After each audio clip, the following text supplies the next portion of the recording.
Hi there, so this is just a quick tutorial on how you can use AI tools like Perplexity, ChatGPT, Gemini, Mistral, DeepSeek, Cloud, and many others to download a YouTube video thumbnail. So normally, to get a thumbnail, you can navigate to any YouTube video. Let's say I'm going to be using this video as an example. So this video, I'm going to right click on it, click copy link address, and I can go to a sort of YouTube thumbnail image downloader tool out there. There's plenty of it on Google, and then you can paste the URL and then click submit, and after that you can get the thumbnail of that YouTube video. So that's the standard way to get the thumbnail from any YouTube video.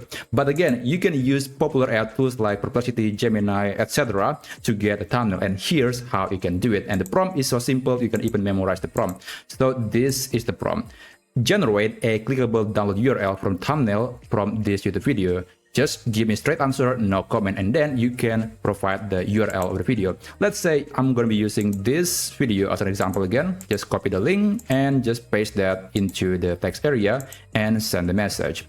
So I'm using Perplexity, but again, you can use this technique to pretty much any AI tool out there, because to get a thumbnail is actually quite straightforward, and I'll show you how you can do it with ChatGPT. Even with the same prompt, the result will be exactly or more or less the same. So this is the URL. If I click it, I'm going to get the thumbnail of that video, or you can also just right click on the link and then click save link as, and you can get that as a picture. So that's the simple way to actually get the thumbnail. Now, let me just copy the prompt again. I'm going to demonstrate this one more time using ChatGPT. So let's go to ChatGPT, and I'm going to just paste the prompt right here, send the message, and there it goes. So it's exactly the same thing, and you'll get the same content every single time. So that's how you can quickly get a YouTube thumbnail using any popular AI tools out there. Thank you so much for watching, and I'll see you on my next video.